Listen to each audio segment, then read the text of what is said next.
Welcome to Revenue Rehab, your one-stop destination for collective solutions to the biggest challenges faced by marketing leaders today. Now head on over to the couch, make yourself comfortable, and get ready to change the way you approach revenue. Leading your recovery is modern marketer, author, speaker, and Chief Operating Officer at Tegrita, Brandy Starr.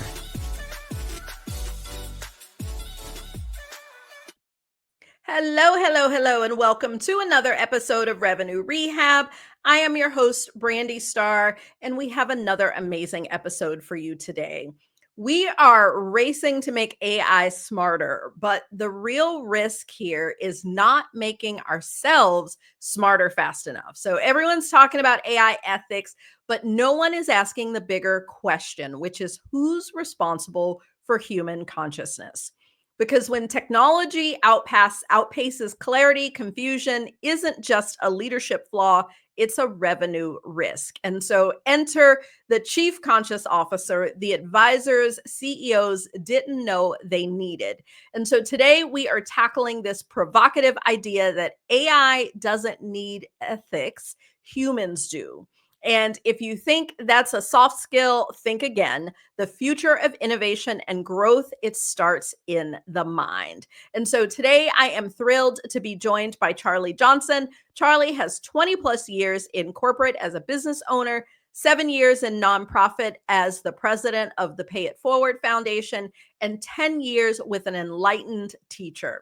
The combination of these three things creates a unique set of skills that will be crucial for companies and their employees moving forward. He is working to bring the position of Chief Consciousness Officer to the forefront of the business world and to all companies.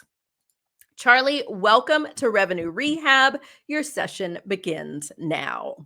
Beautiful. Thank you for having me.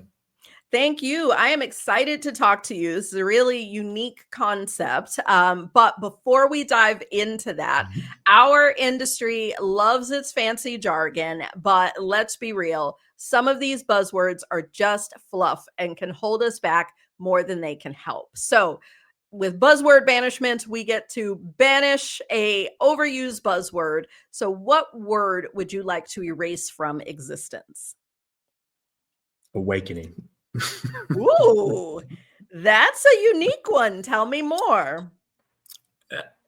Just the overused, how much it's overused, how much people misunderstand what that word is, how much the expectations it creates, and how much disappointment it creates in the individual who has that expectation. So I think we need to talk more about consciousness and clarity rather than the awakening process. Awesome. Well, I think that is a perfect segue to transition into our topic today, because right now this issue impacts pretty much everyone. Everybody's figuring out AI, how they're going to leverage AI. What are some of the parameters? Some people are starting to think about overall ethics. And I think there's a lot that is not only misunderstood, but overlooked. And so I'll start with the question of what is the most damaging myth about how leaders need to adapt to AI? Adapt to it. I think the adaptation comes from the misunderstanding, the whole point that we call it artificial. Once you start to understand consciousness, you start to understand that the mind that you've used, the only thing that you've ever known, the only tool you've ever been taught about is just the middleman. So when we talk about artificial intelligence, it's not artificial. We created it. It's us. It's ours. Everything on this planet is consciousness. We always talk about everything being one. It's all the same. It doesn't matter if you're spiritual or religious. Well, then if it's all one, then our mind is continuously separating things out. Artificial intelligence is not artificial, so it doesn't need to be scary. If we understand it and we remove the constructs and the conditioning of our own minds, and we remove how movies talk about artificial intelligence, that it's going to take over the world and robots and everything else, right? Our conditioning, it's a tool. It's an incredible tool that makes things around us better. And it's been used for quite some time. Now it's just more prevalent in the public.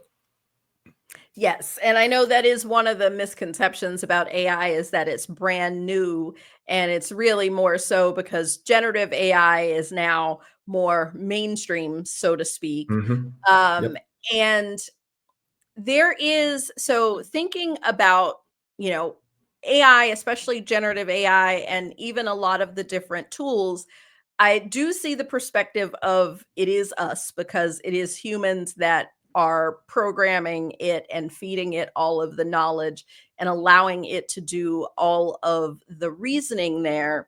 And I know one of the concerns that comes up all the time is the fact that depending on who's doing the programming, who deems what information important or what outcomes are most valued or desired, we can, we can do more damage than good with AI and being able to leverage, ourselves in a more heightened sense. And so talk to me a little bit more about your perspective around what do we need to be thinking about related to ethics and consciousness and all of the things that we're doing. So the ethics and everything that you're discussing, in my mind, is kind of like the leaf of a tree. There's a lot of leaves. That's not the root of the issue. The root of the issue is understanding where it came from. It all comes from consciousness. So if everything that comes from consciousness is created like the heads and tails of a coin, artificial intelligence is no different. What's better, the heads or the tails? Well, if you're a Republican, the heads; if the tails, a Democrat. So when you talk about the people who code AI, depending on their ethics, on their conditioning, on how they believe the world is viewed, they're going to code it in a specific way. It's very difficult for a human to be unbiased with what they're doing because of how they grew up. Their parents, their teachers, if they grew up in Texas or if they grew up in the Northeast or the Northwest, there's so many different things, a different country. To talk about simply understanding the ethics of artificial intelligence and who codes it, we need to take one step further. And that's my answer to almost every question. Go one step further, a little bit deeper. If we get to consciousness, if we start to understand that's the source, it minimizes conflict and division. It helps us see our own bias, our own conditioning. It'll, again, minimize the division and conflict. We'll have a little bit more empathy. How we code AI, just in this specific example, will be more neutrally ethical to both sides and to humanity. But a Republican's going to code differently, a Democrat's going to code differently, a Catholic's going to code differently than an atheist would. And this topic, to me, gets very old because people hear me talk about it all the time. But truly, you got two 160 IQ Harvard grads who are so at odds with each other because one's Republican and one's Democrat. That's just the way the world is. And no one's asking the deeper question. No one's saying who's right, heads or tails. Truly, that's a legit question. Who's right, heads or tails? Well, people would say, well, they're the same. My point exactly. So when it comes to AI or any topic for that matter, all knowledge is structured in consciousness. So the more we can tap into that neutral source rather than the middleman mind, the ethics of AI and the ethics of how we help humanity will neutralize and be less divisive. Okay, so let's step back a bit. I like to ground in definitions often because words can Okay? have different meanings for different people. So, can you help to describe or define consciousness for us? A wise fish swimming through the ocean swims by two young fish and says, "Hey boys, how's the water?" The two fish look at each other and say, "What's water?" Consciousness is that. Consciousness is everything physical and non-physical. It is fundamental to our experience and to our reality. It is not the same as conscious. You and I are conscious. We are aware. You and I are talking. If we were hit in the head, we'd be unconscious. Those are states of mind, states of awareness. Consciousness is everything physical and non-physical. And when you discuss that, it's most times the first time people are hearing about this. But the reason why I'm talking about this so passionately is because consciousness is going to become very soon the central focus of everything, just like when technology took over business and people started hiring CTOs. Consciousness is everything. It's always been everything. It's always been in business. It's always been there before artificial intelligence. As we create more clarity in this world, we're going to start to wonder where all that's coming from. They're going to start to wake up to consciousness, and they're going to want to know what that means. Consciousness is everything, physical and non-physical. It's all matter. Okay. And so let's connect this a bit to business. And because, our audience are leading revenue, so primarily CMOs, CROs, heads of different go-to-market functions. And, Okay. the way that we're leveraging AI definitely has an impact on revenue in a lot of different ways. And so help to connect for me where, like, because I know you talk about chief consciousness officer as being the new role like CTO was at one point. Help me to understand why this becomes such an important business concept and what those that are leading go to market need to be thinking about. So I'm sure they've all heard the Einstein quote, the same mind that creates a problem can't solve it. So the same mind that created the systems that we have right now that are kind of falling apart, right? If we look at the world just very simply, it's very chaotic, it's very divided. Business, the gap between executives and employees is wide. The gap between who uses artificial intelligence and who doesn't is widening. The fear of what that is widening. CMOs and CROs just naturally are here. It doesn't, I'm not saying this is not about intelligence. This is not about education. This is not about how well they do their job. When you start to bring in consciousness, you start to bring in awareness, and you start to hear conversations like this, that if they don't make sense, that CMO and CRO, all of the answers and the way they view the world and their solutions and the way they go to market is just funneled right here, kind of like a horse with blinders. Again, it doesn't mean they're bad at their job. They're doing great. If you want to expand your potential, if you want to do different for a different world, if you want to stay ahead of the competition, if you want to be better than everyone else, you need to expand this awareness. The mind doesn't expand awareness. Understanding that consciousness does. Understanding awareness, understanding that this position, the CCO, would come in and be a secret weapon for the CMO and the CRO. Because just by naturally teaming up together, the clarity and consciousness of the CMO and CRO would go from here to here. It's not about understanding what consciousness is. It's just hearing you and I have this conversation. The seed gets planted because they can't unhear it. The universe is the best gardener in the world, and it starts to grow. It starts to naturally take that CMO and CRO from here to here. And I can't imagine any CMO or CRO that would say no to expanded awareness, to different solutions, to better solutions, to being more creative, to finding new ways to generate revenue, to generate marketing, to generate customers. That is going to be very crucial moving forward, because if you stay here and everything on this planet is changing and everything in business is changing and there's so much division and conflict, we're not going to be able to fix it, because everything they're going to try and fix it with is coming within this little scope. Expand, there's new ways to fix. There's new ways to help HR. There's new ways to market. There's new ways to generate revenue. The CCO is going to be just like a CTO saying, okay, this website, this is a whole new way to market. I know you don't know coding. I know you don't understand what a URL is or website, or you think this is a passing trend, but I'm going to show you how the company can generate more revenue, how we can get to a more expanded customers. The CCO is going to do that for every single C-suite executive in the company. Okay. And so thinking about this, let's fast forward and pretend that I am a CEO and I see the need for a CCO.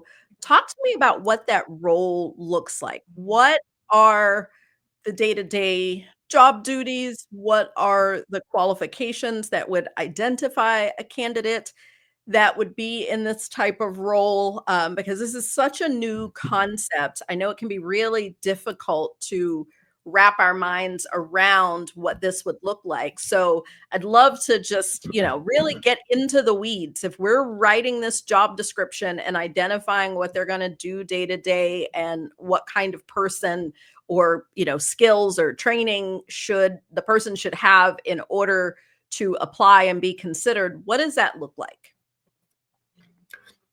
So It's not a spiritual thing. So a lot of people hear consciousness and they think it's spirituality. It's not. Because my question or my comment to that is these companies have had 20 to 30 years of a lot of wellness programs with mindfulness and meditation and yoga. My question is, how does business look? Well, it's never been as divided, as conflicted as it is now. So it's not about a wellness program. It's not about spirituality. It's not about having the CEO and the C-suite and a job description of, I'm going to have everyone in the company meditate and it's all going to go away. It's not that. They tried that. It didn't work. This position directly, what's the word? Reports to the CEO. They will not have authority over any branch in the CMO, CFO, CHRO, any of those. What they become is a secret weapon. They become an individual who sits in all the meetings. They become an individual who gives advice that any one of those C-suites doesn't have access to. They bring the clarity up. They bring the consciousness up. They expand the awareness of all the C-suite executives, of the VPs, of middle managers. They're at the watering hole every day with customer service. They're bringing authenticity to the culture. They're bringing authenticity to the executives to show them that the authenticity, even when it needs to be tough, even when they need to be mean in a sense, is better than them lying to the employees who now have a very clear understanding. Their BS meter is through the roof. So they listen to their boss say, we really appreciate what you're doing for the company. And the employee says, I know what you said, but I know how you really feel. That's what's creating the gap. This job description has a business background, maybe a nonprofit background. They have some time on the spiritual path so they can understand consciousness. And the biggest key to this, which is going to be very difficult for these companies to find, they're neutral. They don't have a dog in the fight. When they ask questions, when they give advice, it's not from a Republican standpoint or a Democratic standpoint. They're truly neutral. It's kind of like every C-suite in the company having access to Google of consciousness. So it's just going to be neutral. Here's the advice. That's the biggest thing, is neutrality. And I haven't skipped across too many people with neutrality. That's why I think an individual like me, because of my background, is so priceless, so beneficial for a company right now, because every time we choose a side, we can say to each their own, let's agree to disagree. But we're in business. We're in an office. We get to know each other. We get to know employees, right? Everyone knows where everyone stands. Everyone says we don't talk religion and politics in business, or we don't talk religion and politics at family events, et cetera, et cetera. We all know where everyone stands. When that happens, we immediately put walls up to that individual. That person could have the best solution or advice for the company, for someone in the company, for some position, and you're going to doubt it. And that sucks because that may be the best thing. If you could handle that information neutrally, you'd be able to accept 2 times the information, 2 times the advice.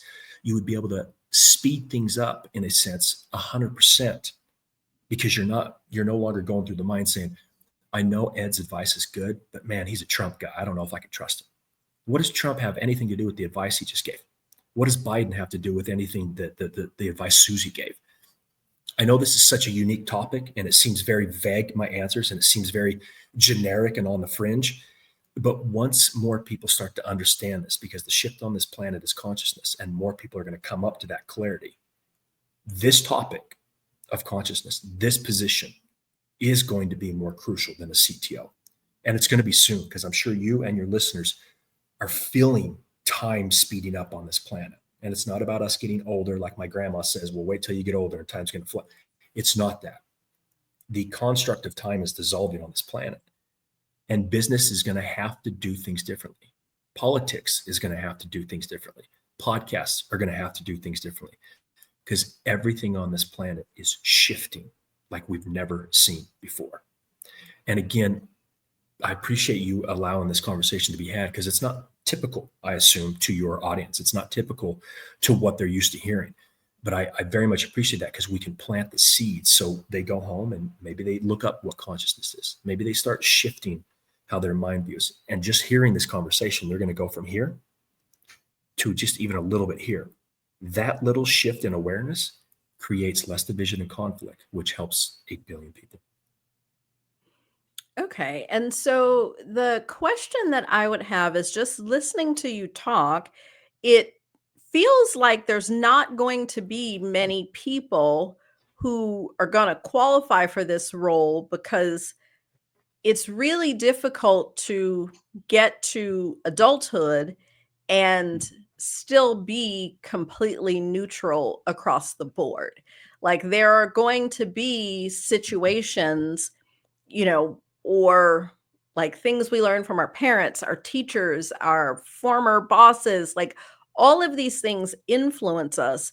So, if I think about the role of CTO, there's a clear career path of how you lead to CTO, and for all intents and purposes, a limitless number of people who could take that path to achieve that role.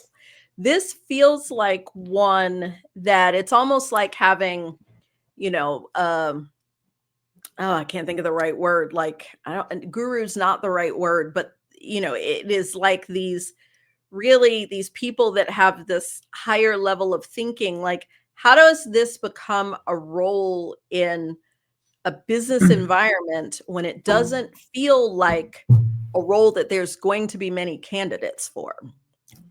The candidates will start to expand because of conversations like this. I've had hundreds of people in the last 2 months come out and say this would be great for me. And I would also respond in, I didn't start my unlearning until my mid 30s, and I'm only 44. So just like CTOs, when technology was so new, it was still brand new. So there was some really good CTOs and there was some really terrible CTOs. It's going to be the same with this position. But as more people hear about this, more people are going to look into it, and I can help. I help train CCOs for people who really want to get into this position as companies start to hire it. And all it is, it's a very simple process of unlearning. It's a very simple process of finding out, okay, so you're Republican. Okay, so you're Catholic or you're Muslim, whatever it is. And just discussing, you do realize that the individuals, the group that you think is ruining the world, they believe you're ruining the world. Now, the discussion always goes to, well, yeah, we're right, they're wrong. It doesn't work that way. And you're wanting to be a CCO. This is how this is going to unfold. It's an unlearning. It's a clarity. It's an expanded awareness. It's a neutrality. And there's quite a few people who really love this position because they really want to help in a different way. The ability to create a little bit more neutrality in a person is a very simple process. It's not like going to college for 4 years. I know you can't teach an old dog new tricks, but I've got the best source behind me. Consciousness is shifting on this planet like never before. It's taking you, me, and 8 billion people and expanding clarity for everyone. So the people who would look at this and say, that's, we got 5 or 10 years, it's not going to take 5 or 10 years. There's going to be more and more people who want to understand this because it's so new. It's so different and it's very attractive, or you guys wouldn't have me on the podcast, right? And that goes for dozens and dozens of other podcasts within the last 2 months. There's something consciously or subconsciously in your mind and other individuals who are allowing this to be heard, that they know this is what's coming. So it's just more of asking different questions, creating neutrality, and understanding that both sides are creating the same division and conflict. And we've been going about this the same way since the beginning of humanity. That's just not the way it works. And someone's got to bring attention to that. So that's what we're doing with this position.